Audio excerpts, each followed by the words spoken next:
As a parenting coach, I've dedicated almost 10 years of my life to helping parents understand and improve their relationships with their children. And yet, as I stand in front of you all today, I feel deep shame about how I started out as a parent. I can clearly see myself bearing down over my eldest daughter with my finger in her face. I was screaming at her, shouting and raging. I was teaching her a lesson. How was she meant to respect me if she didn't fear me just a little bit, right? Well, this was everything I was telling myself until she looked up at me and pleaded, "Mummy, please stop. You're hurting my heart." In that moment, both of our hearts broke. I was coming from a good place. I would do anything to protect my little girl. And yet what I didn't see in that moment was that I was the one hurting her. In fact, I was bullying her. Why am I telling you this? Because I know I am not alone. I have worked with hundreds of parents just like me.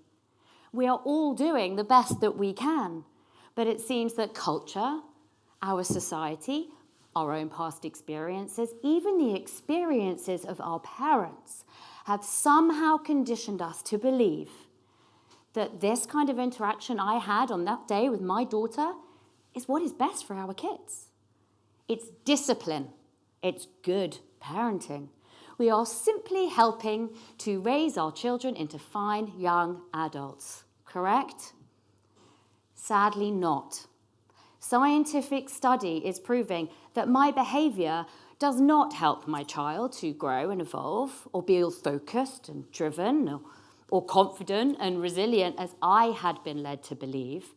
In fact, I was not only hurting my child emotionally, but it turns out I was also damaging her memory, her brain development, and her ability to focus. All we ever seem to hear about in the media today is increased anxiety in children, higher suicide rates on record, young adults crumbling under this highly stressful culture that we're living in. How shocking to learn that our parenting could be a huge part of this pandemic. Research reflects that shouting, dominating, and punishing can have a devastating impact on our children, leading to low self-esteem, increased anxiety, depression, and even aggression. The University of California did a study and they found that those children who were subjected to more yelling scored significantly lower on cognitive function tests than those children who were separated into a non-yelling group. Why?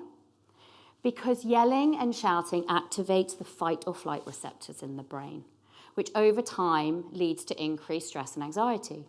Stress and anxiety directly interferes with our ability to remember information, to focus, and to concentrate.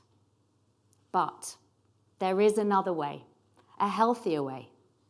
The University of Minnesota assessed that those children who had more connected, supportive, and empathic relationships with their parents not only performed better in school and were more confident and resilient, but they were also able to develop much stronger relationships with their teachers and their peers.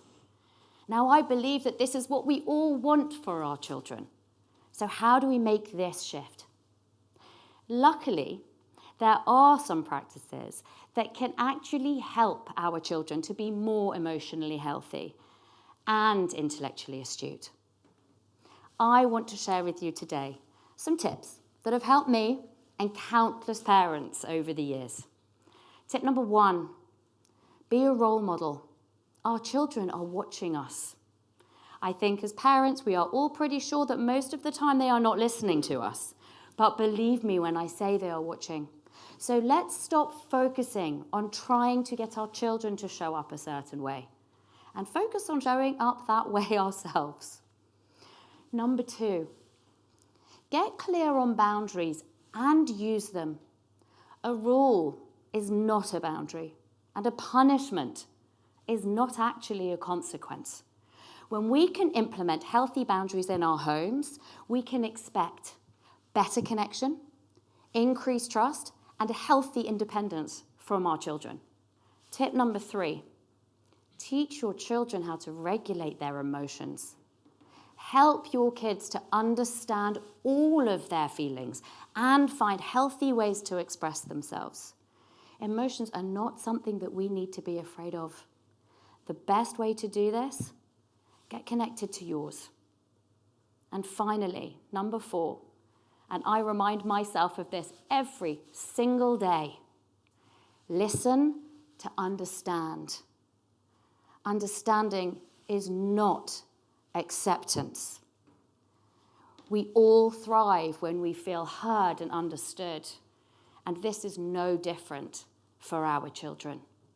These practices are proven to not only improve your relationship with your children, but also to support their developing brains.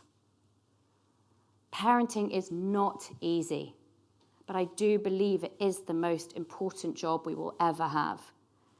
The next generation is in our hands. And so I quote from Philip Larkin, "They fuck you up, your mum and dad, but maybe with this science on our side, this time round we won't."